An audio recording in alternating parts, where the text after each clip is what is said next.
Welcome everyone. This is the first ever Florida Bar Essentials Crash Course. And today we're going to do torts and contracts. But before we do that, we're going to have the pleasure of a special presentation from Sam, who is a former student and a current success story who is going to take things away. So Sam, if you want to share screen and begin, the floor is all yours.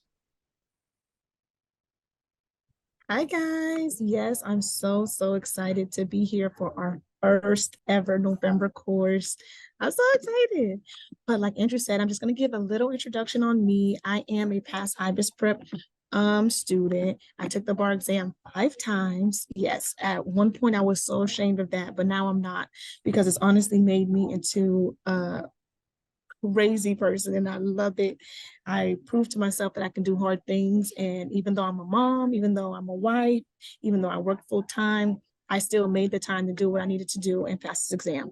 We all went to law school. Law school was 3 years. And a lot of times we don't talk about the post-grad process. And sometimes it's not 3 years.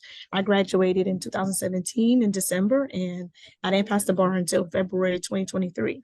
So, we know everybody has a different path, but I'm so happy to have you guys here. And I also wanted to tell you guys congratulations on taking the bar exam, because the bar exam is an accomplishment. You have to have a JD to take the bar exam. Not anyone can just get up and just go and take the bar exam. And if you've taken the bar exam more than once, then I want to congratulate you even more, because you have the strength, you have the perseverance, and you have the mentality that's saying that you're not going to give up and you're going to go and get what you want.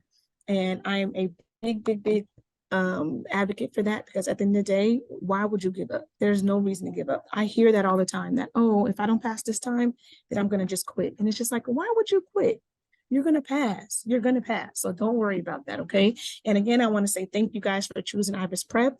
We love tutoring, and we love having people pass. Like results day is like a holiday for us, and we love to hear everybody who passed. Like, it's like a celebration. Okay, so this course is for Florida. Okay, so I just want to give a little mini breakdown of what to look forward to for Florida. As you can see here, you're going to see all the subjects that we have. I think that's the thing that makes Florida so difficult, is that it's so many subjects and they're tested different ways. So we have Florida essays, and we have 100 multiple choice questions. For Florida, I wanted to pass Florida and hope that it was going to help me with my MVE score. That was my mindset, because I feel like Florida is easier to pass because you have everything here ready for you. There are 3 essays. You're going to go into the Florida website and you're going to see all the essays they've done for the past 10 plus years. And I promise you, they don't change much. It's the same issues. It's the same rules. So what I did was I printed out all the essays for the past 10 years, and I literally went through each subject and I made a list of all the issues for each subject. And once I knew all the issues, I went in to work with memorizing the issues. And when I memorized the issues, it was a game changer, because as soon as you see an essay, even through your practice, you're going to see, okay, I already know which ones to do. If I'm doing torts, you got to think negligence. You got to think intentional torts. Like, there's just things that just going to immediately come to you. So for my highly recommended techniques for Florida is, number 1, memorization. That is going to carry you forever. I remember the day of the bar exam, I was very nervous, and I had to tell myself, Sam, you're ready for this exam. Go through torts. And I literally spoke torts out of my mouth from A to Z. And I just calmed myself down. I was like, I know the information. I'm going to be fine. Secondly, you have to practice. Practice is very crucial. Practicing with real questions, or practicing with questions that are made like the real questions, are key, because repetition, that will help you learn the material in a way where it's like, it.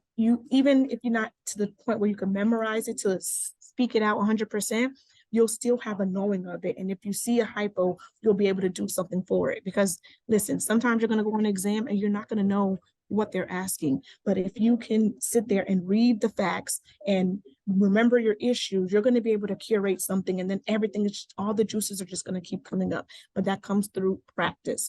3 is formulating mini outlines. With IBIS Prep, we have questionnaires, which were so good for me.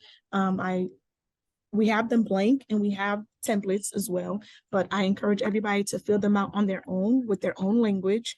And after that, have blank copies. So if you want to practice Torts, you're going to print out your questionnaire blank and you're going to fill it out by hand. That's how I memorize my rules. For me, it's easier to write, but everybody is different. But I would print out my questionnaires blank and I would fill them in by head. And if I didn't know anything, I would highlight it. And then after my review, I would go back and say, okay, I need to sharpen my products liability rules, or I need to sharpen my intentional torts rules. So you got to keep yourself on point and know what you don't know and what you do know while you're reviewing. Okay. And lastly, I would say, writing out rules in a notebook or maybe making flashcards, whichever is better for you, is a great key. Like I said, when you can write something down, it's like a different type of memorization, and like it goes to a different part of your brain where it's just like a robot at that point. If you can write it down multiple times, it's going to stick. And even if you don't review it for a day or two, when you do go back to it, it'll be really easy for you to catch up to it. We all know that the bar is very, very, very strenuous. So one of the biggest things that I did the last time that I passed was I got a real hold on my mental health. And when you're with your mental health, it's so important, and it's very special set where everybody has things that works for them. Okay. So these are just a few things that worked for me in my process. I'm a very big person who I meditate all the time, every day, pretty much. It's become a habit for me. But if you can start the day in convincing yourself that you're a warrior and everything that you do today will go right, I'm telling you, your day will go completely different. With meditation, you don't have to do it for a long time. You could do 5 minutes, you could do 10 minutes, you could build up. But in the morning and right before bed are the best times to talk to your subconscious and let your body know that you're safe and that you're okay and that you're going to pass the bar exam. Okay. Another stress reliever for me was working out. Leaving the house was kind of hard because, I work full time. So I would work out at home. You can work out for 20, 30 minutes. It really doesn't have to be long, like I said, but whatever helps you, get the stress down. Because if you're studying from November to February, that's a lot of time. So you have to give your body breaks and find moments where you can just woosah. And lastly, I will talk about musical therapy. I love music. And, we're all on certain frequencies, and music can really affect your mood. So I made it my own playlist. I think playlists should be personal. I want to make a playlist for our group, but, I just got to feel everybody out, see what kind of music everybody likes, so I can make one that works for everybody. But think about making one for yourself as well. Huh? Sarah, we definitely need that playlist now that you mention it. We're gonna do a playlist, period. I'm not worried about it. We're gonna do a playlist. So I'm gonna make sure I make one, but make one for yourself too. Some songs just really just invoke passion in us. And sometimes that's what you need. It sounds corny, but it's the truth. And I also found a love for sound baths. I don't know if you guys ever heard of them, but you can find them on YouTube. There are these sound bowls and they emit certain frequencies when you hit them. And I swear, sometimes when I couldn't go to sleep, I would go to YouTube, find me a sound bath, and it would just like relax me in the most weirdest way. So give it a try. You never know. Every week, as part of my mental health kick on bar exam, I'm going to give a meditation. This meditation right here, I'm going to put it in the classroom. Hopefully, I'll ask Jesse to help me. This meditation right here, I swear it saved my life. I remember the day before the bar exam, like I could not sleep. And I literally did this meditation at 1 a.m. And that's like the only reason I went to sleep. Like it helped me calm down. It's a meditation for test takers. And I think you guys will really enjoy it. Of course, it's optional, but whatever you guys feel comfortable with. So last but not least, I just want to talk about some positive notes and tips. First and foremost, most importantly, you must believe in yourself. It has to be an unwavering belief. Like you have to know you passed law school. You went to all those classes. You did all those exams. You did all those memos. You did everything you needed to do to get to this point. So a bar exam has nothing on you, like absolutely zero. You have to have unwavering faith, unwavering belief that you're capable. If you guys see these attorneys that walk around here who pass the bar exam on the first try and they have zero brains and they pass the bar exam, I promise you guys can pass the bar exam. Following up with the process, we all know it's going to be months and months of gruesome studying. You know, you have to do things that work for you. For me, I hated MPE, but I made it into like a little game. Like sometimes me and my kids would like read questions, and if I got one right, then you know we'll just celebrate. Like I would just make it a game where I just wanted to get the question right. You know, sometimes I would time myself, you know, just make it a little light and a little fun, but tailor it to your needs. Like me, I like to practice and then get my results right then and there. So I'm not the kind of person that will do 50 questions and then check her answers. To me, that's silly because I just feel like by the time I get to my 49th question, I'm not going to remember why I picked the answer for number one. So I would literally do my question, check my answer, write my notes, then go to the next question. I mean, like I said, tailor it to your needs. Because me, I have a short attention span, so I had to do something that was helping me learn every second, and it wasn't just any passive reading or any passive, you know, outlining or anything like that. It's something that has to engage with me. So that's what I did. Only think positive thoughts. When I say only think positive thoughts, I mean, I know it's hard. I know sometimes you're like, oh my God, how did I get this question wrong? Oh my God, why didn't I remember that rule? Oh my God, I'm going to fail the bar exam. You can't do that. Even if you think, oh my God, I'm going to fail the bar exam, you have to literally stop and pivot and say, no, I'm going to pass. Yes, I messed up on my contracts essay, but I'm going to learn from it. I learned these rules from getting questions wrong. You learn so much more from getting questions wrong than from getting them right. Because sometimes you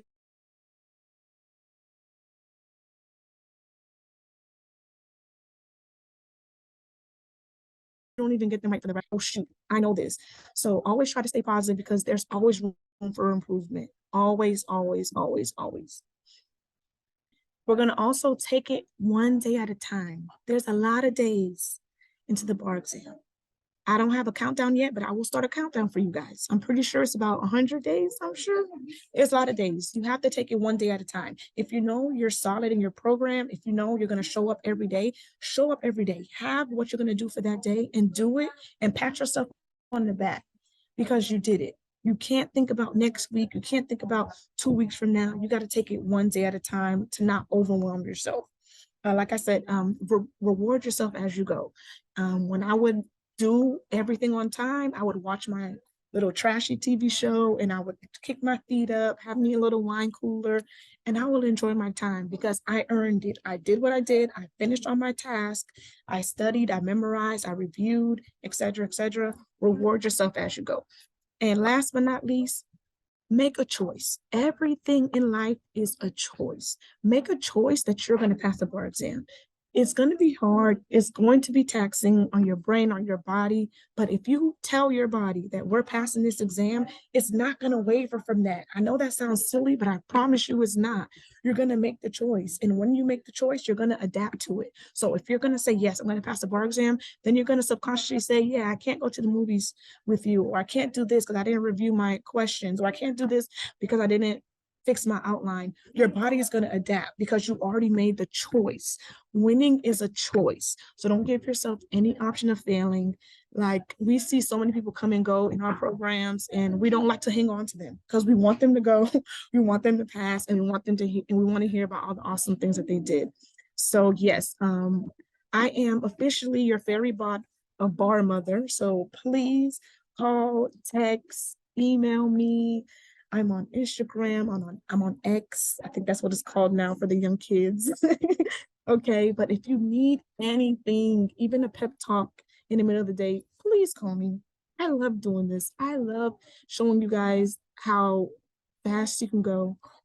I love showing you guys um, what you can do. And I love, love, love hearing that we all passed. It's an amazing feeling. And I'm so happy to see you guys. There's a lot of people that I was texting and coordinating and getting you guys into the program, and to see your faces is so sweet. I'm so happy to meet everybody. I think this month is going to be awesome. We're starting early. We're starting strong. And I think we're going to kill it. I love this group that we have, Drew. But again, this is my information. If you need anything, anything, please, please, please reach out to your fairy bar mother. Yo, you Anything killed that, else? Sam. Awesome. So good. I really think that was Okay, how amazing. do I stop sharing? Okay, I'll do it. No, you're good. I texted a few people who were, I texted a few people during it to be like, hey, how do you think she's doing? And everyone's like, she's killing it. She's amazing. So just let you know, instant feedback was amazing. You got a full-time gig. All right. I agree with everything Sam said. It's all about positivity and remaining confident in yourself. I would follow Sam on social media, and she would post things like future Esquire, like I passed the bar exam, and like, very much a believer in self-fulfilling prophecy, and things will manifest themselves and things like that. So, I'm attracted to that. And as a business person, that's why I want Sam to be part of my business. And she's been great. She's been a great asset. This course was her idea. And then I said, let's split it up like that. You spend the first third of the class teaching, study strategies, motivation, inspiration, and letting them feel all good and fuzzy. And then I come in, I like to be Coach Boone from Remember the Titans, zero fun, sir. Let's get into the material. So let's transition into anyone have an idea if they want to do contracts or torts first? I think we should do contracts. So Contracts? All right, fine. We could do torts. Let's do torts. Everybody.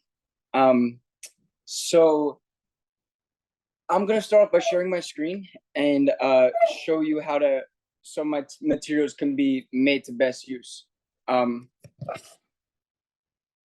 My dog, as you all know, likes to always be most annoying right when it's my turn to teach. So if you see me standing in the darkness, just know that my dog's committing assault and battery on me and being a nuisance. All right, so if I share my screen right now, you can see my screen share or no? No, okay, sorry.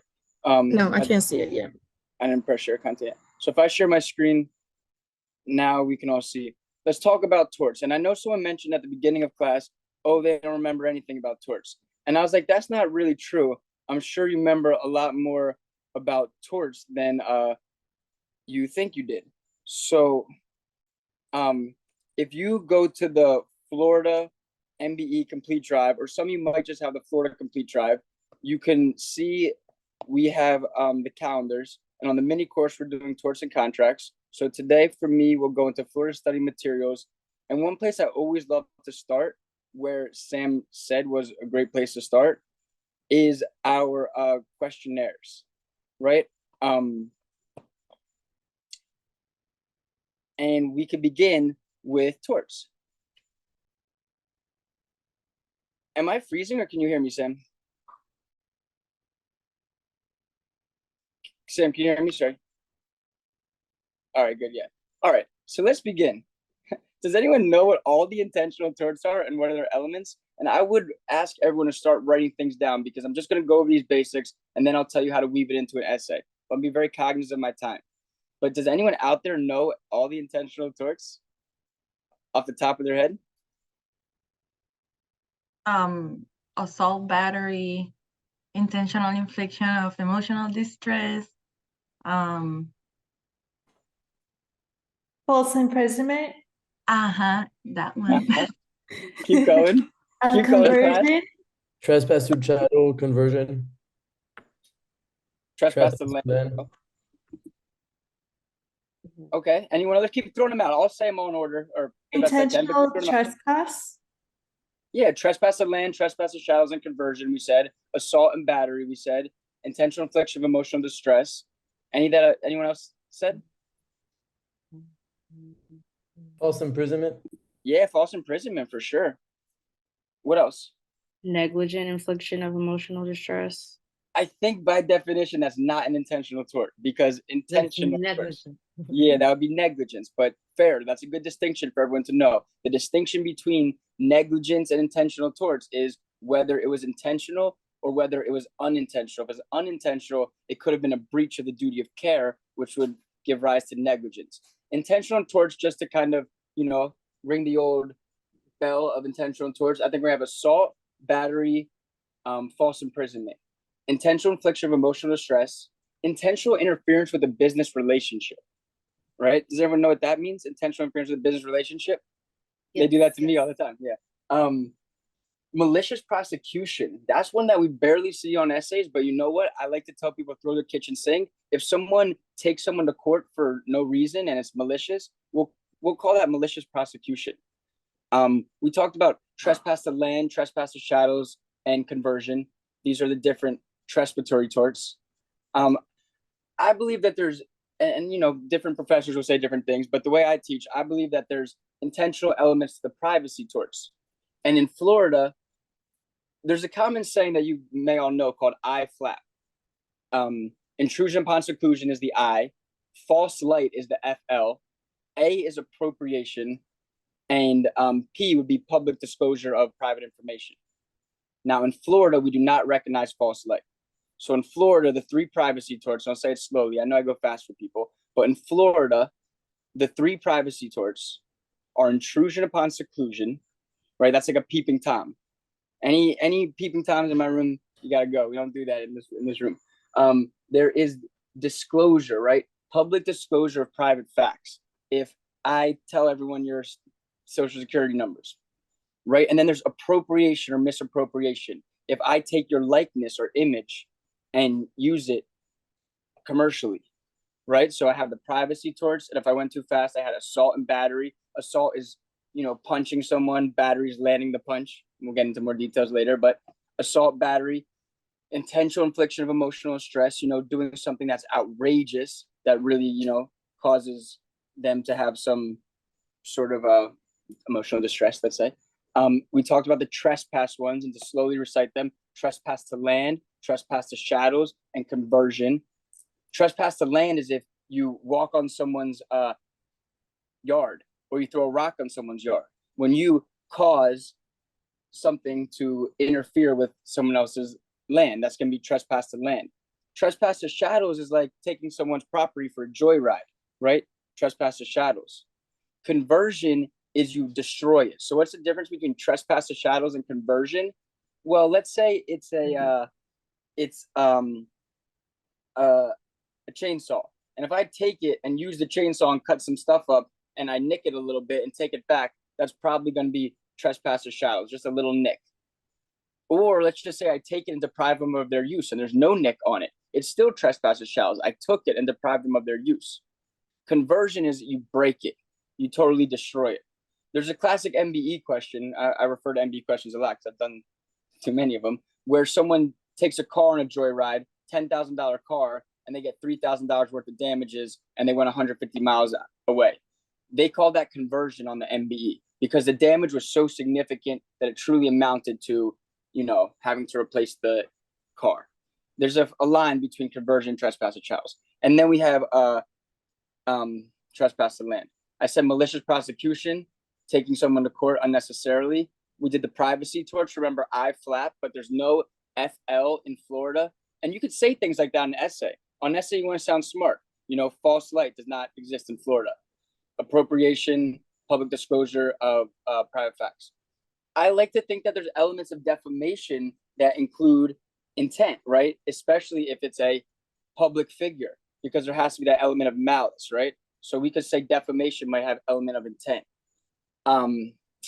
Those are the big ones. Does anyone, am I missing any intentional torts? If you come to my complete course, I know there's like one or two more weird intentional torts, like intentional, like endangerment. There we go. See? If you think hard enough, you'll remember random stuff. Intentional endangerment. Like, I don't know if I intentionally endanger your child, but whatever, not your child or anyone. But just know in general, assault, battery, false imprisonment, trespass to land, trespass to shadows, conversion, IIED, intentional interference with the business relationship, malicious prosecution, the privacy torts, defamation. Again, we'll go over things, well, not in this class necessarily, but in your mind, you should go over them in detail. But when you write a torts essay, you should be on the lookout for identifying as many torts as possible and writing their definition and then applying them to the case. IRACs. I really like IRAC. Issue, rule, analysis, opposing, argument, conclusion. Real quickly, Tommy will argue this was assault because he threw the punch. B will argue it wasn't because his arm was pushed by Johnny. On balance, the court will likely find whatever. Argue both sides. We're going to get in the habit of that. Okay. Any questions about intentional torts from the audience? Let's talk about transferred intent. So transferred intent is when you mean to commit assault, but you accidentally commit, not accidentally, but you commit battery. I wanted to scare Tommy, so I threw the punch, but I landed it on his chin. That's actually going to be battery because you had the intent to form assault, and it actually formed battery. So that's okay, not okay, but that's sufficient to be intent. The other way of looking at it is person to person. I intended to hit Johnny, Johnny ducked, and then I hit Tommy. Well, I had the intent on the person. So, you know, this is an MBE, this is Florida. We get to stay out of the weeds a little bit. Just know the nuances of intent, transfer intent doctrine. It'd be very subtle, like on the test. Tommy may argue that under the transfer intent doctrine, you know, he had the intent to hit Johnny, and since he hit Tommy, that he will have satisfied the element of intent. Johnny will argue, on balance, Tommy will likely prevail. Again, I'm just thinking of hypothetical scenarios here, but I just want everyone to understand. What are the elements of negligence? Can someone who said they remember nothing tell me what are the elements of negligence? I do remember that. What we got? The elements of negligence. Maybe I can come back inside. Maybe not. God. Damages, hold on. Duty breach causation damages. Excellent. And then what are the two types of causation? Oh, yeah. So we have two types of causation. We have Actual cause, proximate cause. actual cause. There you go. Help from the phone a friend. Actual and proximate, right? Yeah. So actual is like the but for, you know, like wouldn't have happened without this. And then the proximate is either foreseeable or zone of danger. You definitely have to have those elements. Listen, if you learn one thing from me today, there's always negligence. Someone always did something stupid. You know, because this is a condensed course, I'm saying a lot of things that are just very important, and please take note of everything. If I were in the class, I would just be taking notes. One thing that I will say is there's always an argument for negligence. Look for someone who did something stupid. Just a few years ago, it was the aunt with the cookies, and she dropped the cookies in the wedding, and they were laced with peanut butter. And, you know, the niece bumped into the mom, and the mom fell over, and, you know, it went haywire. It was negligent for her to put the cookies there. It was negligent for the employers to not be watching out over the cookies. And what do we call it? Does anyone know? When an employer is liable for an employee's negligence? It's vicarious liability, but what is it called? I'm sorry. Go ahead. Respondeat superior. Nice. Respondeat superior. Yeah, that's going to be employer-employee vicarious liability. My point being, there's always arguments for negligence, especially when you have products liability, right? You're going to say, oh, they placed this defective product in the stream of commerce, and therefore they should be held strictly liable. Maybe it's under a theory of, you know, design defect or manufacturing defect, or, you know, failure to warn, you know, warning, implied warranty of marketability, implied warranty of fitness for a particular purpose. You're going through that whole analysis of product liability. And then there's always a contemporaneous argument for negligence. It was negligent to design the product that way. Like, yes, they could be held liable under this whole strict liability theory, but they could also be held liable under a negligence theory, right? Like, it was negligent to design it that way, right? So remember, on torts essays, there's always an argument for negligence. It's just something I cannot see not coming up on a torts essay. And again, because it's a condensed course and I only have 15 more minutes, I literally have a sand timer that's timing me. If anyone, one of my students, Natalie, who referred a lot of you all, she referred me to this app. And I used this app where I got to order something for free to get this timer. So you can all see, I'm being serious. I have this timer right here. But it's like a sand. Yeah. Yeah, $1 hourglass. Yeah. Yeah. So anyway, I'm trying to give you some jewels while I'm on the clock. One of the jewels about the contemporaneous argument for negligence is that there's three big issues that come up on Florida essays, Florida torts essays, right? Defamation, Defamation comes up a lot. Why? Because it can be constitutional too, right? There's a constitutional concern if it's a public, matter of public concern. The other reason why defamation comes up is just because there's the newspaper rule, right? They have 10 days to retract this statement. And then there's the nuances of a public versus private. If it's a public plaintiff, or public defendant, I'm sorry, if it's a public defendant, then there has to be malice. If it's a private plaintiff, there just has to be negligence. There's just a lot of things you could talk about with defamation. Another one is products liability. I just mentioned it earlier, right? And I zipped through it, but you should all know confidently how to articulate an argument for products liability. They put a defective product in the stream of commerce, and it could be design defect, manufacturing defect, failure to warn, which would be express warranty, or it can be implied warranty of merchantability or fitness for a particular purpose. You go through that whole conversation. So if you take anything away from class so far, well, a lot of things, but I told you 3 big things that come up on Torts essays are defamation, products liability, and the other is premise liability. And we're going to get into that in just a bit, but premise liability talking about, when a landowner, has a slip and fall, the old banana, the classic banana, for whatever reason on the bar exam, we live in Mario Kart world where people are fall. Like I've never ever in my life ever met someone who got injured slipping on a banana. But in the bar exam, there's like 20 questions where people slip on a banana and they hurt their knee. Maybe I know there's some, people in their room who said they were grandmothers or great grandmothers. They've seen someone get slip on a banana, but I think the bar exaggerates the banana slippage. But we want to understand what's going on there. Is it a trespasser? Is it a invitee or a licensee? And in Florida, we have this thing called like a license invitee, but the difference basically being, or essentially being, are they a social guest, or are they a business guest, a commercial invite?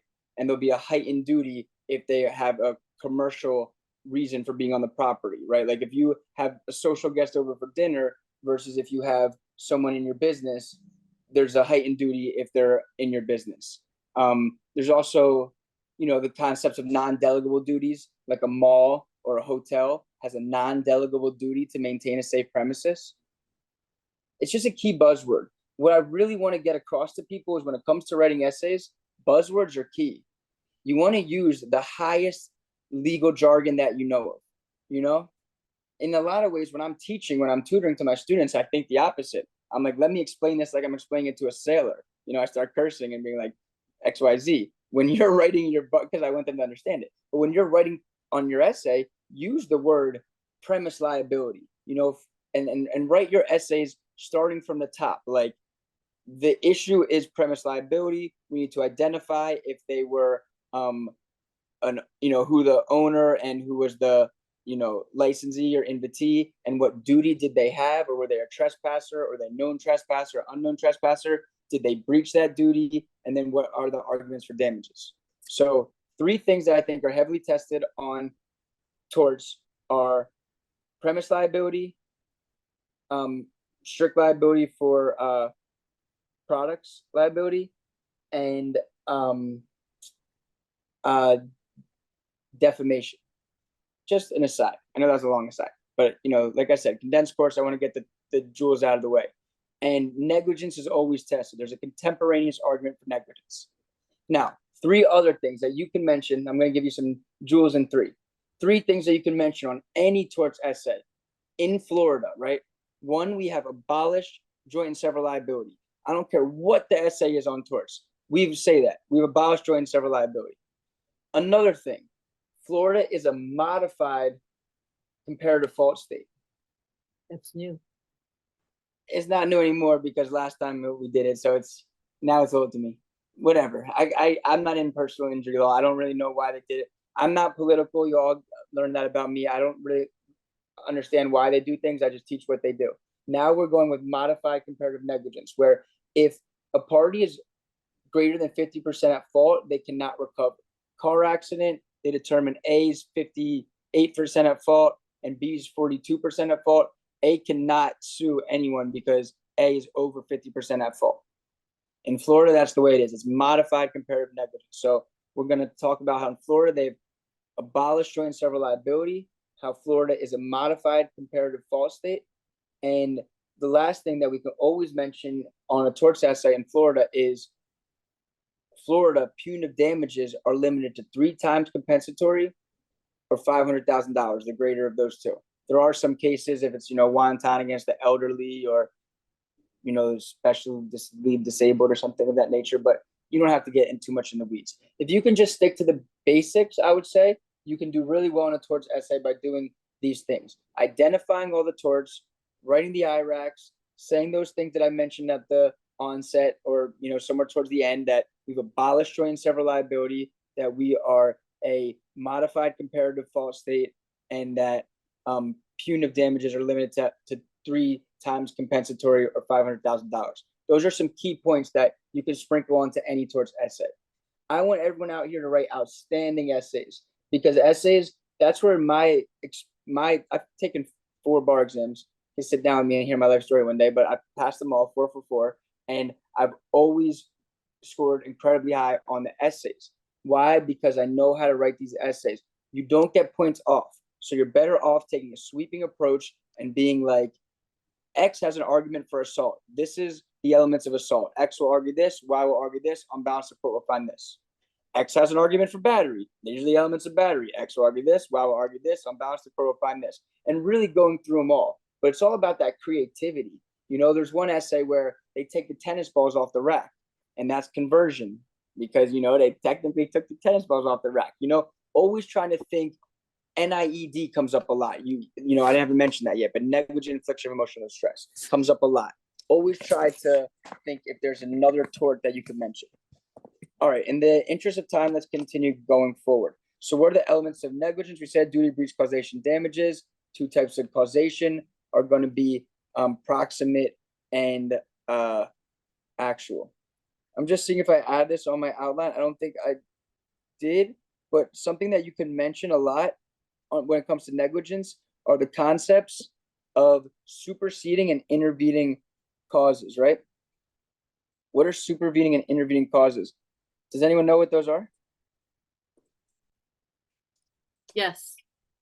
What do you think? Or what are they?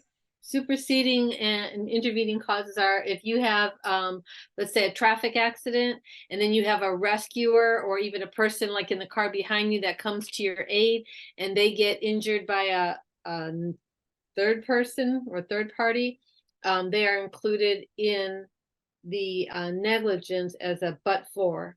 If it wasn't but for that person coming to your aid because of the accident, they would never have been harmed. Exactly. So superseding technically will not relieve the original party from liability, but intervening will. Intervening can also be an intentional tort. And let's say I am negligent, but then the next person comes in and pulls out a gun and starts shooting up the place. Like, that would probably be intervening, and I wouldn't be liable for the deaths of all the people because it was not foreseeable that he was going to pull a gun out and shoot up the place. Remember, on a Florida essay, you argue everything. X will argue this was an intervening or superseding force event, la, la, la, la, la. Get your points. It's all about showing the reader that you know relevant legal topics and you can discuss it like a scholar, knowledgeably, right?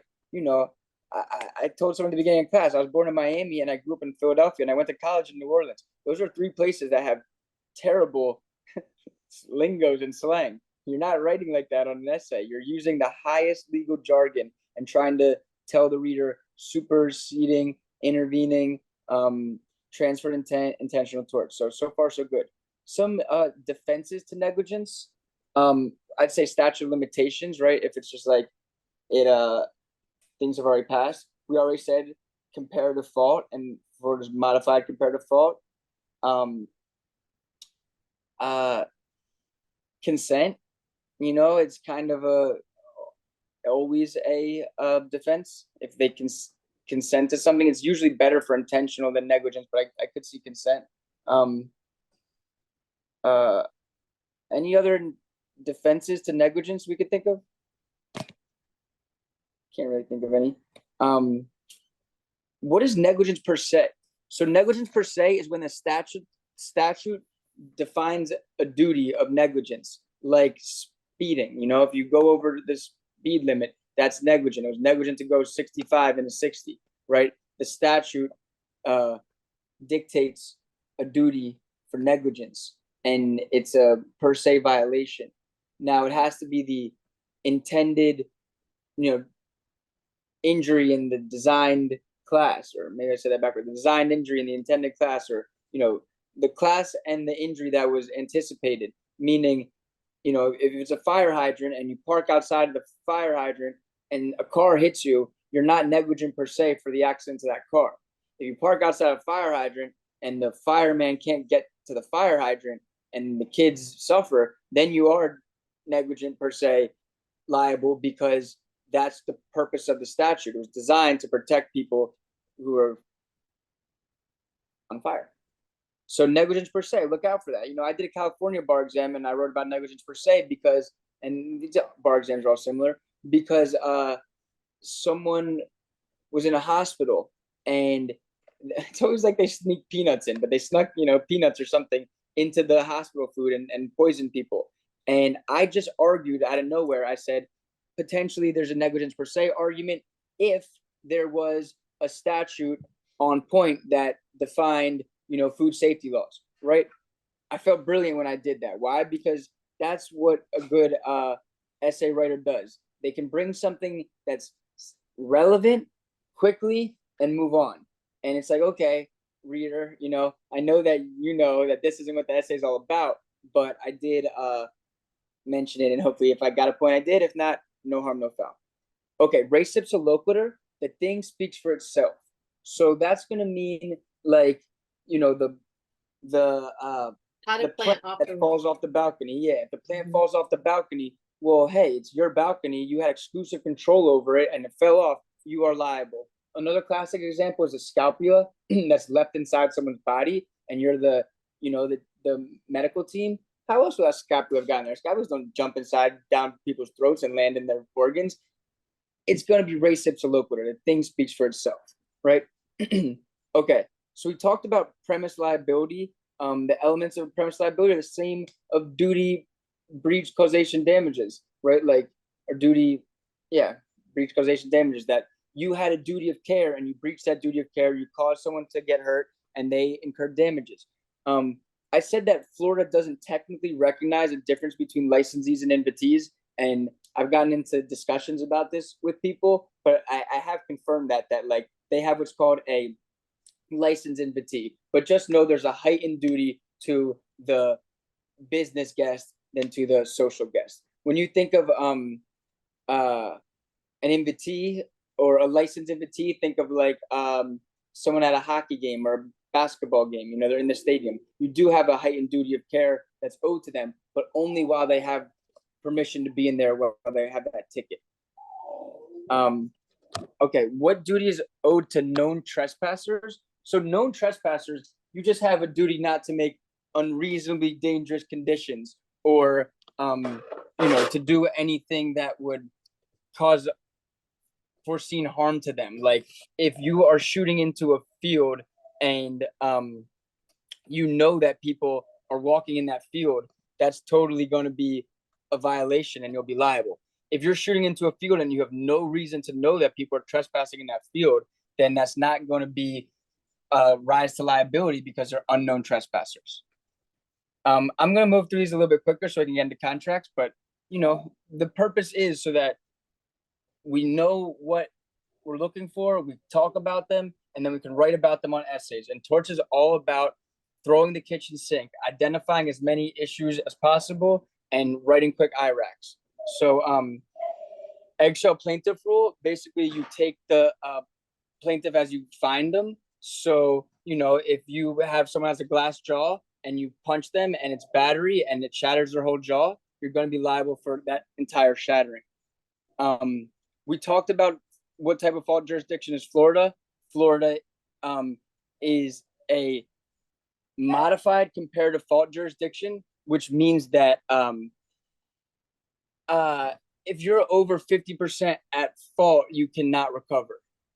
We said that Florida has abolished joint and several liability, and also that the limit on punitive damages is going to be 3 times compensatory or $500,000, the greater the two. Okay, we talked about defamation. It's when you make a statement to a third party that damages another's reputation, an injurious statement to a third party. You disseminate it to the public, either by writing it or speaking it. If you write it, it's libel. If you speak it, it's going to be slander. The difference between a public and a private plaintiff is that the public plaintiff, you have to prove actual malice, whereas the private plaintiff, you only have to prove negligence. So on your essay, you're going to argue, was Tommy the tool man a public plaintiff or was he a private plaintiff? Argue both sides. Okay, a newspaper, I said, has 10 days to retract a defamatory statement. So, if the newspaper publishes something and then you're like, yo, that's not true, they have 10 days to say, hey, we're sorry to report that statement we made about Andrew the tutor was not true. He's actually the man. Okay, what is slander per se in Florida? Does anyone know what the acronym CLUB stands for? Have you ever heard of that mnemonic club? Yes. All right, Gab, you're killing it there. What does CLUB stand for? Okay, so I know one of the L is for loathsome disease, U is for unchastity of a woman, B is for Business interference. Yeah, person's business. oh yeah, for business, and I don't remember what C is. You said Crime, jeopardy. crimes of moral turpitude. C is crimes of moral turpitude. L is loathsome disease. U is unchastity, and B is about a person's business. See, Gabby, now you see how hard my job is, right? I know you knew it, but then when you have to speak it in front of the class, all of a sudden it's tough. Yes. Thankfully, I've been doing this for years, and it's just like pull string on my back at this point. But yeah, club, crimes of moral turpitude, loathsome disease, women's chastity, or person's business. So look out for that on the test. If someone says, Andrew, you stink, and Ibis Prep's the worst. Whoa, you just made a defamatory statement about my business, buddy. That's negligence per se. That's why people hate lawyers, because that's how lawyers would respond. Okay, so look out. I'm not negligence per se. I'm sorry, slander per se. There also could be libel per se. I know some people argue that libel per se doesn't technically exist. I would say it does. So just argue for it, which would be written about someone's crimes of moral turpitude, loathsome disease, chastity, or about a business. Sorry. Yeah, no, my dogs are committing nuisances. Okay, what are invasion of privacy torts in Florida? We talked about that common mnemonic is I-FLAP, intrusion upon seclusion, false light, appropriation, or public disclosure of private information. But Florida, you can say this in an essay to sound smart and snooty, Florida does not recognize a separate tort for false light. Why? Because it gets blended into defamation. You know what I mean? False light is very similar to defamation. What is subject to strict liability in Florida? So strict liability will always have wild animals. We're going to have products liability. There's a strict liability case, and then inherently dangerous activities. Florida has also abolished the one bite rule, so you will be held strictly liable in certain cases for your dog bite. So, Rosie, you better relax out there. I don't know how many jokes I'm about to make. I'm just trying to lighten the mood. Okay, so what is vicarious liability? Responding superior. So when you are liable for the acts of another, it wouldn't probably be your dog, but it would be like, an employer-employee relationship. When you think of vicarious liability, think of a master-servant relationship, right? Responding superior specifically applies to that employer-employee relationship. What different types of negligence? Very important, because there's negligent entrustment, negligent hiring, negligent design, negligent anything stupid. Literally anything stupid is going to be negligent. And I want everyone to dig deeper on these torts essays and write about it was negligent for the city to hire Gumby because he wasn't qualified in architecture, you know? Argue that. What is attractive nuisance doctrine? Hey, Sam, are you here with us? Are you paying attention? She may have stepped out for a second, but Sam's, yeah, Sam, we do rap albums every year, or country albums, or musical albums every year. We have to come up with a name and a title and come up with a visual. And you'll hear mine in contracts, but Sam's in Torts was Attractive Nuisance. That was her name. And the album was Broken Trampolines. And it was actually really awesome. We're going to make everyone in my complete course, not in the November course, but in the complete course, we're going to create albums again. And I literally remember these concepts by the album cover. So that was Sam. She was Broken Trampoline, Attractive Nuisance. And that's a great way to think about attractive nuisance. It's you put something in your yard, the kids want to come play on it, and they get injured. You could be liable just because, you know, it was pretty negligent to put that broken trampoline on your front yard. What's the difference between a survivorship claim and a wrongful death claim? So survivorship claim are claims that the estate can bring on behalf of the deceased that the deceased could have brought in his lifetime. I'm very proud of myself for that one. Like, right, if someone dies and then before they died, they had an outstanding contract claim, or they, you know, had an outstanding torts claim or whatever, then the estate can bring those claims and recover. A wrongful death claim is more like they wrongfully caused the death of this person. Like, you know, the doctor, you know, medical malpractice is a lot tied into wrongful death. Like Michael Jackson's doctor, maybe wrongful death, like you negligently caused someone's death, right? That's the difference between, and then your state brings that claim, right? When you do torts, always talk about the different types of damages, right? Compensatory damages, and they can include like loss of work, loss of wages, loss of consortium, you know, like being able to enjoy someone else's time, emotional law, you know, just like pretty much anything you can actually recover for as long as it's measurable. And then the last thing we said is what are the elements of malpractice in Florida? Well, the biggest element is that you can't just bring a malpractice claim unless it's certified. Some expert needs to say, hey, this is a valid claim, you could bring it. Then the notice needs to be provided, 90 days notice to the doctor, and then they can either choose arbitration or mediation, and there's a limit on economic damages. Don't get tied into the weeds of medical malpractice. That's kind of the weeds. But just in general, I don't think torts is a super bad essay subject. And the reason I say that is because you just have to memorize the torts and then be able to issue spot them and write an essay. If you can all see in your assignment folder, I'm going to add a few more assignments. One of them is do the questionnaire, but one of the main assignments is, you know, all these things are in the classwork, you know, the questionnaire, the PowerPoints, outlines, cheat sheets, short changes for 2023, all these different things. But one of the, I didn't mean to do that. One of the assignments is to write a complete essay. So,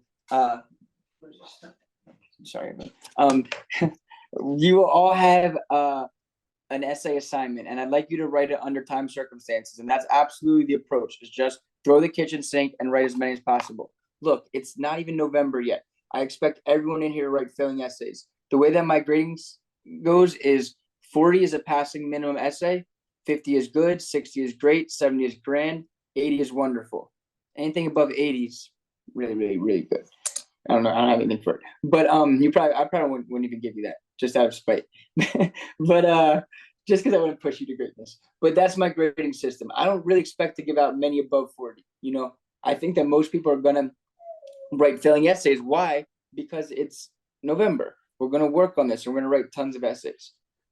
All right, let's transition into contracts. Does anyone have any questions about torts at all for me?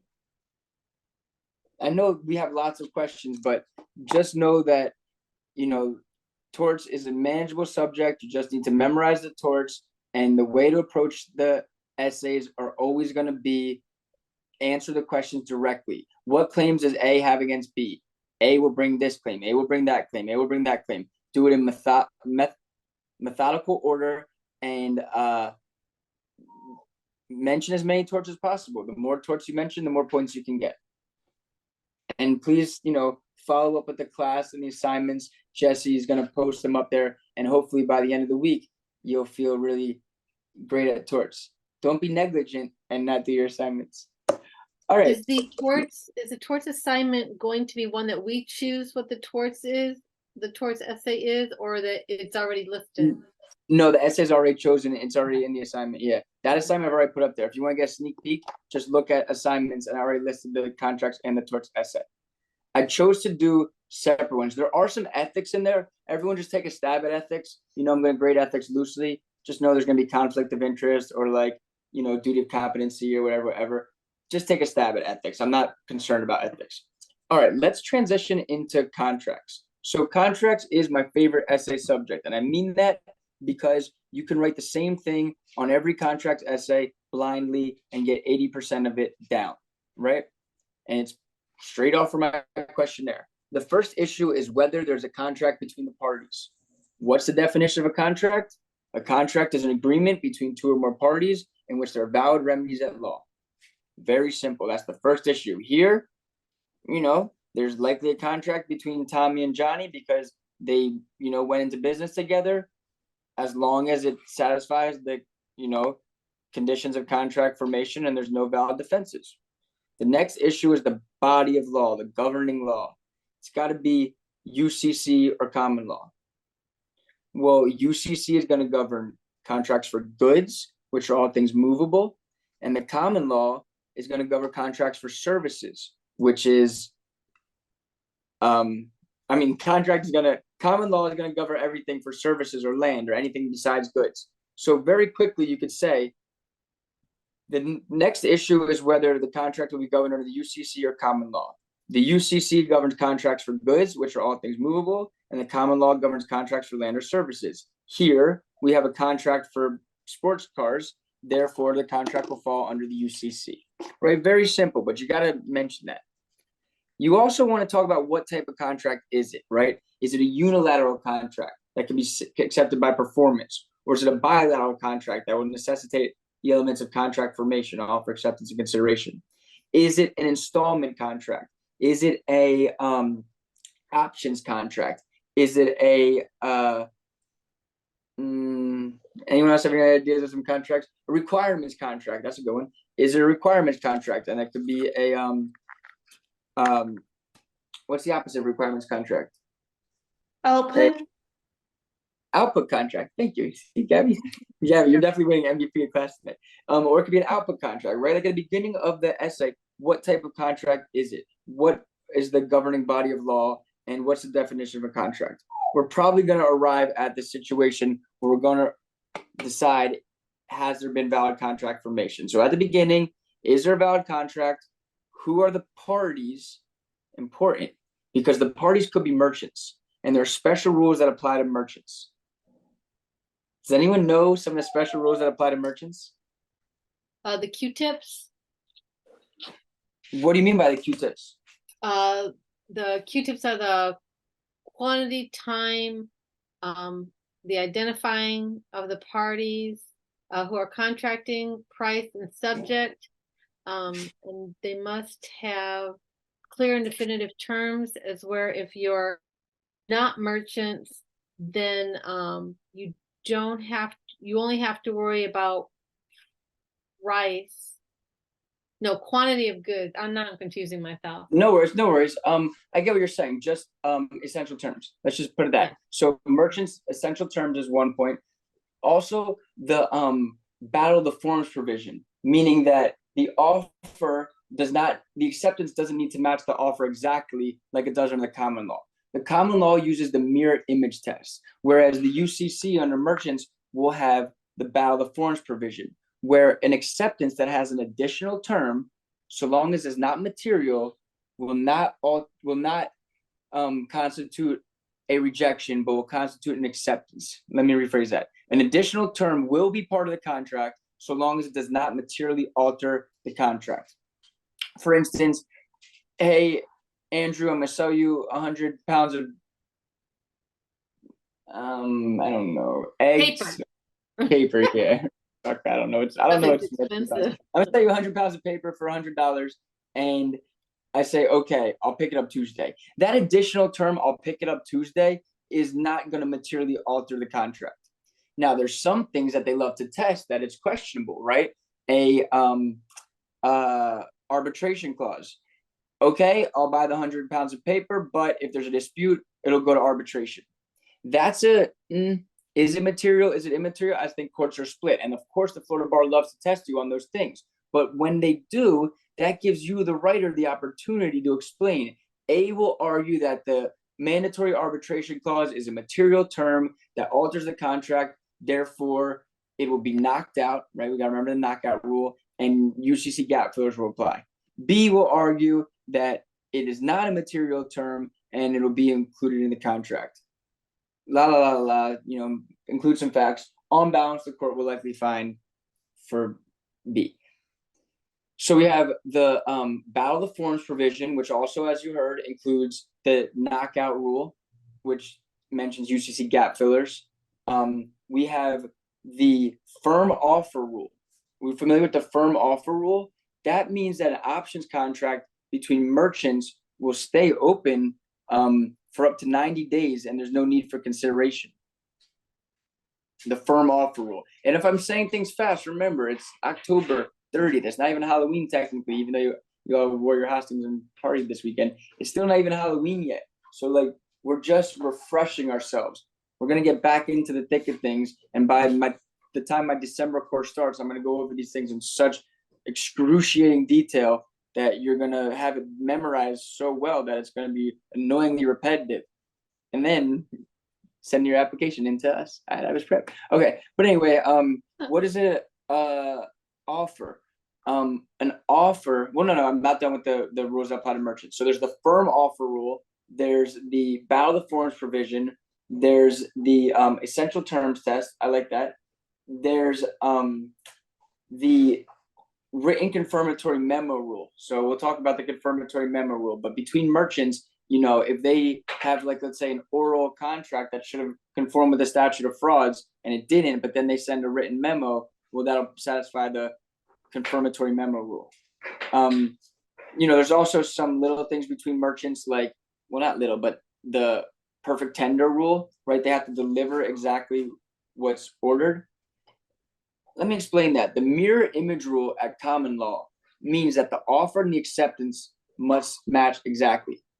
Under the UCC, the offer and the acceptance don't need to match exactly because there could be, an additional term that's immaterial, right? So the common law is more lenient when it comes to offer and acceptance. Now, under the common law, substantial performance is all you need. Under the UCC, you need perfect tender. You need that exact delivery. So whereas the UCC is more lenient when it comes to contract formation, it's more stringent when it comes to contract execution. Common law under the mirror image test is more stringent when it comes to contract formation, but under the substantial performance test, more lenient when it comes to contract execution. For what reason is that? Again, I don't really care to know. Matt Beckerman, my other tutor, could probably tell you, or a lot of tutors on my staff.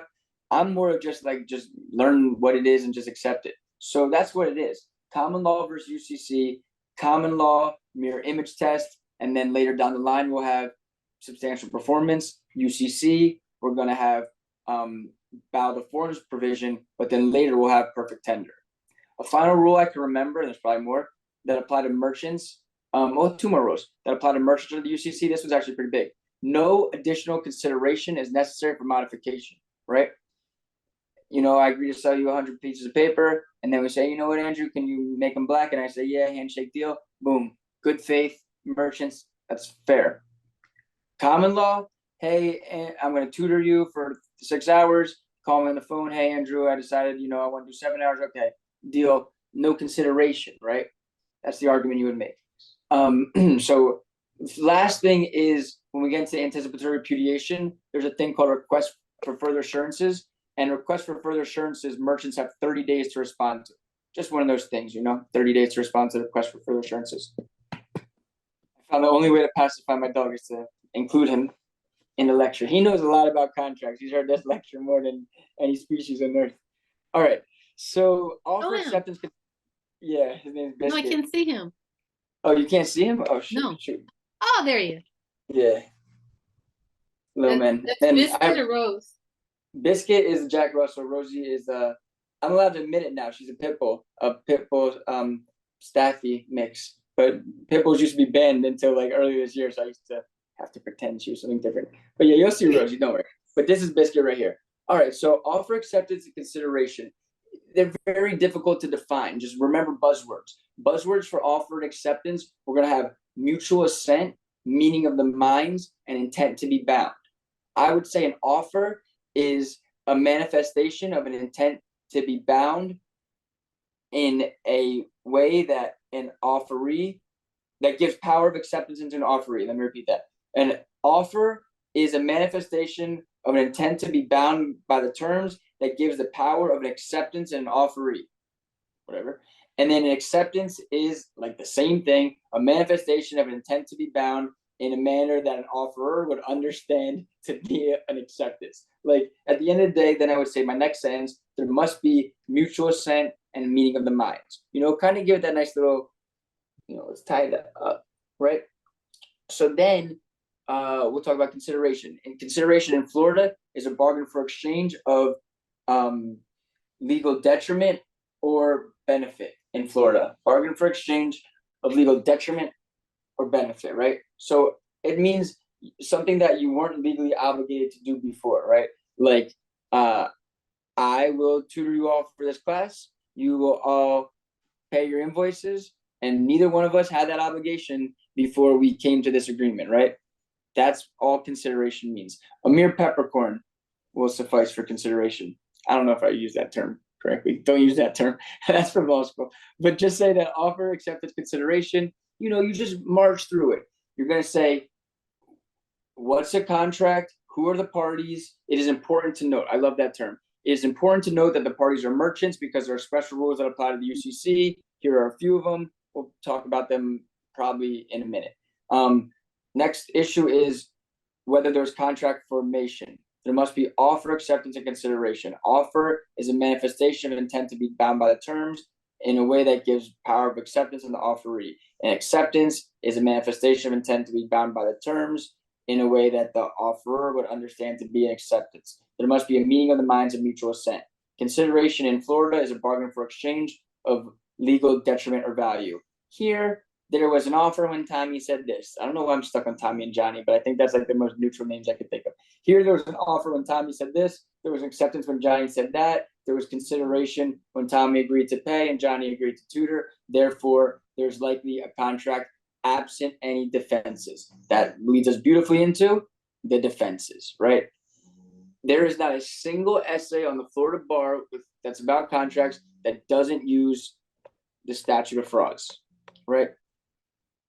All right, I missed one thing, the predominant purpose test. That is true. Gotta sweep. So if you can hear Rosie snoring, she's getting super bored with my contracts essay. But common law governs contracts for services or land. UCC governs contracts for goods, right? If there's a mixed contract, a great example is a tutoring contract with us. You got access to my materials, UCC. You got access to me, the tutor, common law. What probably predominates? Tutoring. It's probably governed by the common law under the predominant purpose test. Whatever predominates the contract, that will govern. Now, if you could divide the contract by price terms and say, let's make me sound greater, $1 million for tutoring and $1 billion for the books, and it's listed on the invoice, then you could argue divisibility of contract and say this is governed by the UCC, this is governed by the common law. That's getting into nitty gritty. A divisible contract is another type of contract. That's a contract that could be divided into different parts. It could be, many reasons why it could be divisible. An installment contract is a contract that is performed in subsequent installments. So anyway, at the beginning, you just kind of want to define who are the parties, what type of contract is it, what's the governing law, and has there been contract formation? Mirror image rule, ballot forms provision, perfect tender rule. These are all good buzzwords we could get. Meeting of the minds, mutual assent, intend to be bound by terms, all good buzzwords we could get at the beginning. Then we're going to get into our old friend statute of frauds. Can anyone who hasn't spoken yet, or if you have, but whatever, tell me what my leg stands for? You know what it stands for, buddy? So, Marriage, land. but Sorry. no, continue, please. Marriage. Land. Years. We skipped the Y. Yeah, contracts that cannot be completed within 1 year. Land. Year. Land.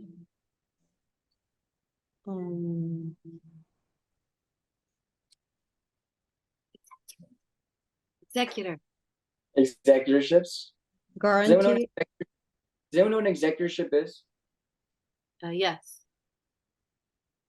It's when you have a will and a person is appointed as an overseer of the distribution of the property or money or finances or whatever's involved, and they're just Yeah, basically in charge. executor. It just means someone is going to be the guardian or conservator or person who's going to make the decisions. Mhm. And then G, some people say that G stands for guarantorships. I say that G stands for goods over $500. And then people who say that G stands for guarantorships say that S stands for sale of goods over $500. And people like me who say that G stands for goods over $500 say that S stands for sureties. They all mean the same thing, right? My legs is going to stand for. So this is the sentence I want everyone to use on test day. Rosie, should I wake her up? Can you hear snoring or just me? No, okay. Just you. All right. Good. So there are certain contracts that must conform with the statute of frauds.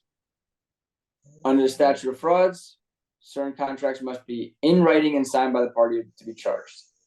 So the issue is whether, the contract must be in writing. Under the statute of frauds, there are certain contracts that must be in writing and signed by the party to be charged. I like that the best. Whether the contract must be in writing. Under the statute of frauds, there are certain contracts that must be in writing and signed by the party to be charged. Those contracts include contracts in contemplation of marriage, contracts that cannot be completed within 1 year, contracts for land, executorships, goods over $500, and sureties. Here, because the contract is for pounds of paper over $500, it is likely that the contract should have been in writing, and because it was over the phone, X will argue that the contract does not conform with the statute of frauds. However, there are certain exceptions to the statute of frauds. Does anyone know what the acronym SWAP stands for? SWAPP. I want everyone to know this acronym. We don't just do my legs, we do my legs and SWAP with 2 P's. It's specially manufactured goods, Mm-hmm. written confirmatory memo, admission in court, part performance, and promissory estoppel. Yes, and I've been working with Gabby, and I told her when you come to class, everyone's gonna be like, "Yo, how does she know so much?" So, like, to be fair, we have been working together. It's not like everyone should know SWAP, October 30th. But I'm just trying to show you the benefit, and I didn't plant her. She is taking the test, but that's what we're trying to do: get these things down early. So you can argue that right off the bat. You say A is going to argue that because the contract was for goods over $500, it should have been in writing. B is going to argue that there are certain exceptions to the statute of frauds, including SWAP, especially manufactured goods. Don't say that on the test. I'm sorry. I need to say that. Don't say the mnemonics on the essay. Write very scholarly. Don't say including SWAP. Say including, and then say especially manufactured goods, written confirmatory memo, admission in court, promissory estoppel, partial performance. Write them all out. The ones that I have seen come up a lot are partial performance, like you already delivered me the, whatever. And then promissory estoppel, meaning detrimental reliance, right? Associate those terms. Promissory estoppel and detrimental reliance would be unjust not to enforce the contract. Especially manufactured goods is a decent argument. You made these black, white, purple papers for me, and they were specially manufactured for me. So I want them, that's a fine argument. Written confirmatory memo, we talked about that. That applies to merchants, right? Like if that they say that a lot. On the last essay, or maybe it was a year ago, it literally said like confirmatory memo. It pointed out to you that it was a written confirmatory memo. So, we're just moving right along with this contract essay. Formation, who are the parties, defenses. The first defense is always statute of frauds. Then we talk about swap too. I think that's a good place to get points. Then there's a lot of other defenses: mutual mistake, unilateral mistake, fraud, duress, misrepresentation. Let me say those again: mutual mistake, unilateral mistake, fraud, duress, misrepresentation. There's a lot of eyes. I don't know why I said that twice. I'm so fucking weird. But there's a lot of eyes for defenses, right? Illusory, it was an empty promise. Illegality, it was an illegal contract. Impossibility, it was impossible. Impracticality, it was very impractical. Intoxication, we all know what that means. Infancy, let's say they're too young. Incapacity, so intoxication is a form of incapacity. You see, I'm listing a whole bunch of I's. There's unconscionability, it's unconscionable. It can be procedurally unconscionable or substantively unconscionable. That means oppressive terms, or it's just like unfair bargaining power. And then there could be frustration of purpose.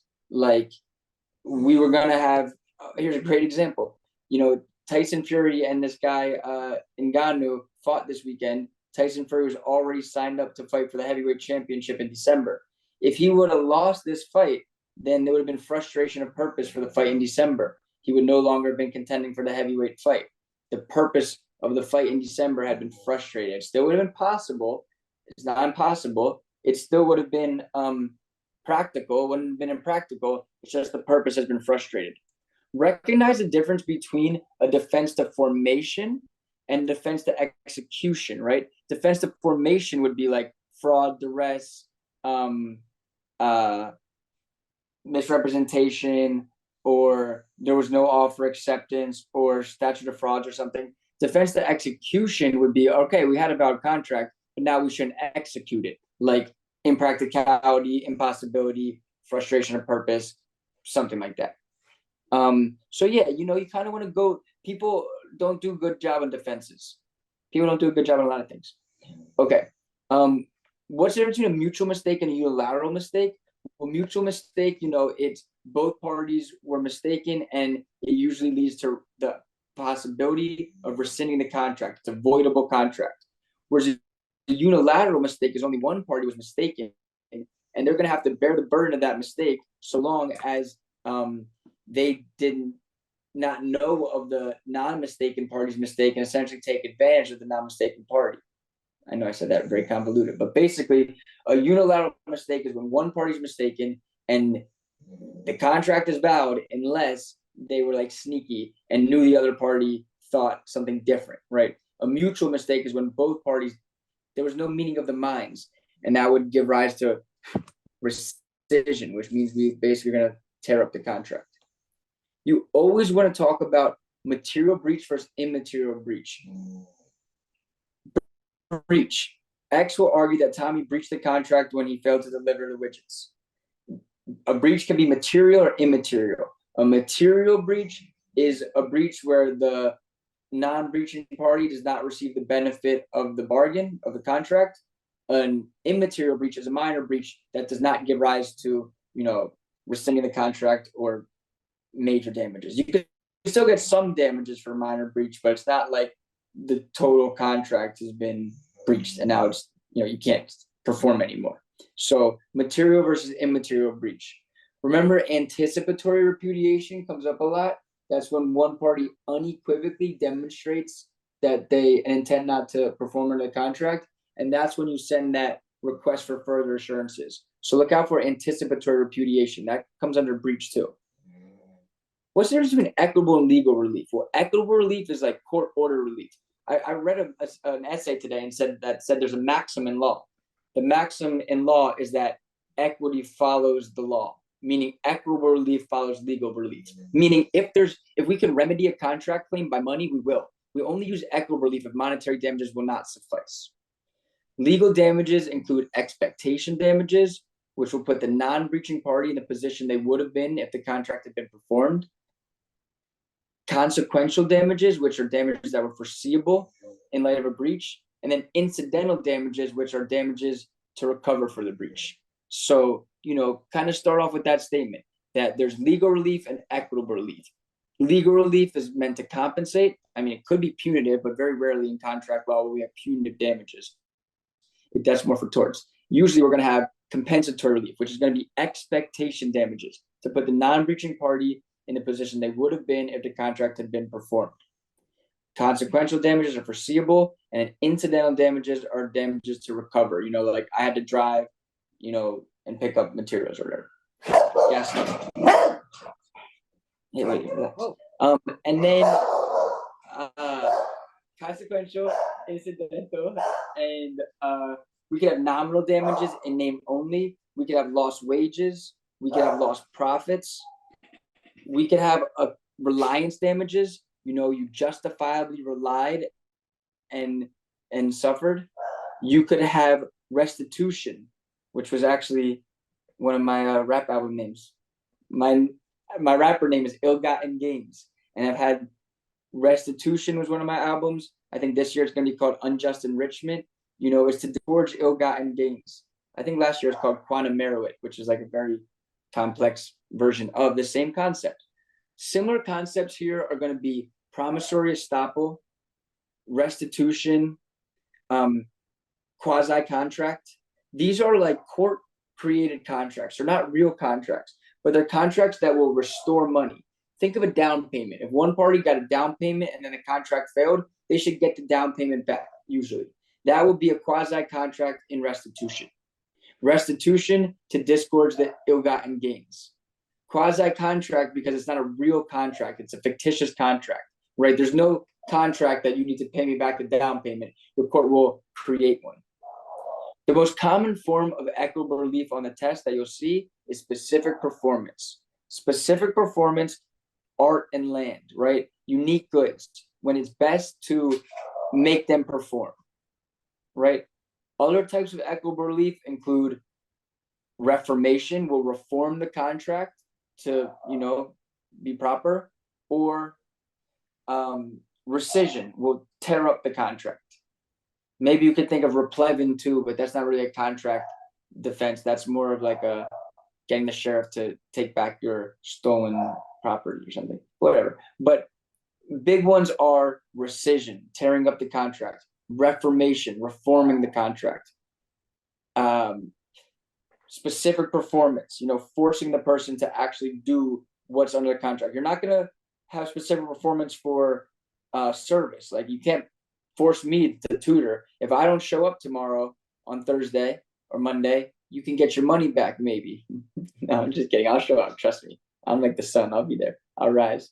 But if I didn't, in a parallel universe, the best form of damages would be legal relief, expectation damages. You paid X amount of money. Let's say I showed up for one session. I was supposed to do 4 and it cost $4,000. You probably get back $3,000 plus any additional damages. Now, remember this. There's always a duty to mitigate.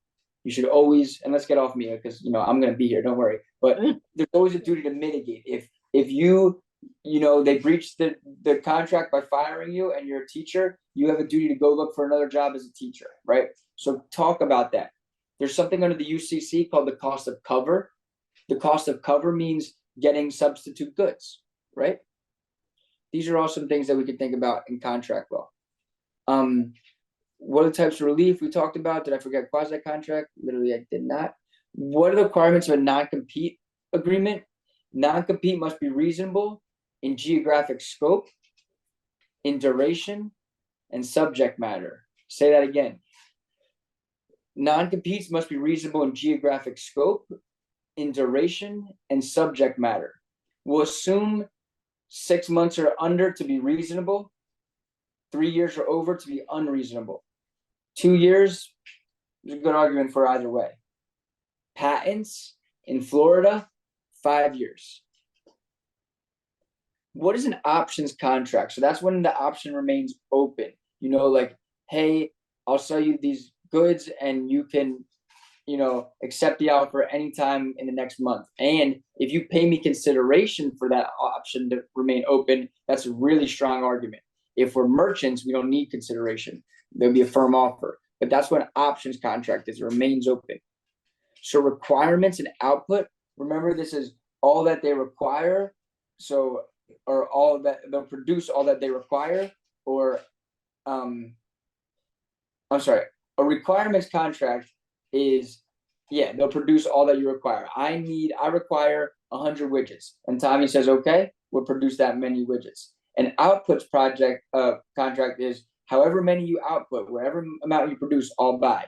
Just grow all the grapes you can and I'll buy them all. That's an output contract. Whatever is your output, I'll take. Requirements is however many you need, I'll supply. So requirements and output contracts are certain types of contracts. And then installment contract, like we said, it'll be in parts. You know, I'll show up, you know, I don't do this as a business. We require everything has to be paid up in front, but there are some clients, for me personally, my students, that I'll do installment contracts. Like, you'll pay for my tutoring every Monday and I'll show up every Monday and then you'll pay for the week. That would be an installment contract. Now, remember, with an installment contract, there's an opportunity to cure. Let's say 1 week I don't show up. That's not a breach of the whole 6-month contract. That's just a minor breach, and there's an opportunity to cure on a subsequent installment. Let's say it's goods, it's cookies. If I ship cookies, I'm supposed to ship them every Monday, and one Monday I ship them on Tuesday. That's not a total breach. That's a minor breach, and there's an opportunity to cure. All about buzzwords. So installment contract, we're thinking about opportunity to cure. What's the firm offer rule? It's like we said, an option contract between merchants will remain open for 90 days where it's irrevocable. And then after 90 days, it becomes revocable. You don't need consideration for that. The mailbox rule, offers are effective upon receipt. Acceptances are effective upon dispatch, right? We'll learn more about the mailbox rule. You can study the mailbox rule in more depth, but that's it at simplest terms. Why? Because there has to be a meeting of the minds. When the offer is sent, well, it's not effective yet. I haven't even read it. But once I read it, okay, now it's effective. I've read it. The acceptance, once I've sent it, well, you've made the offer. I've made the acceptance. There's a meeting of the minds. Why does it matter if you've received my acceptance? That does not matter. That's why the mailbox rule will take precedence. Most things are effective upon dispatch. Acceptances are effective upon receipt. Yeah, dog pound. All right. The liquidate damages. This is an important thing. Liquidate damages must be reasonable, typically limited to 20% in Florida. Liquidate damages are meant to contemplate damages in advance because they would be too speculative in the event of a breach. Very classic example, and I know this well because my uncle's practice, is construction law. Let's say you have a general contractor and there's a bunch of subcontractors and they have contracts. And it's about the lighting, the roofing, and the siding, and electricity, and the plumbing. Let's pick on the plumber. So the plumber, we have a contract. You need to put the plumbing in by November 1st. For every day that you're late, there'll be $500 worth of damages, right? That's a liquidated damages clause. It's in the beginning of the contract. When you make the contract, it's a delay. For every day you're late after November 1st, Mr. Plumber, you'll pay $500. Was it reasonable? Up to 20% of the contract price, potentially reasonable. And it can't be a penalty. Just know that. A liquidated damage clause cannot be a penalty. I know we're all getting tired out there, but we're almost done. What is the anticipatory repudiation or request for further assurance? I already talked about this. The key buzzword is that it needs to be unequivocal. If I say, hey, Tommy, I'm thinking about not shipping the paper, I'm thinking about is not unequivocal. If I say, hey, Tommy, I'm not shipping that, I won't ship it to you if you're the last paper person on earth. That's unequivocal, right? Then you can argue about saying the written request for further assurances. If they're merchants, they have 30 days to respond. You know, why could you send a request for further assurances? Even if it's not unequivocal, if you have reasonable doubt, right?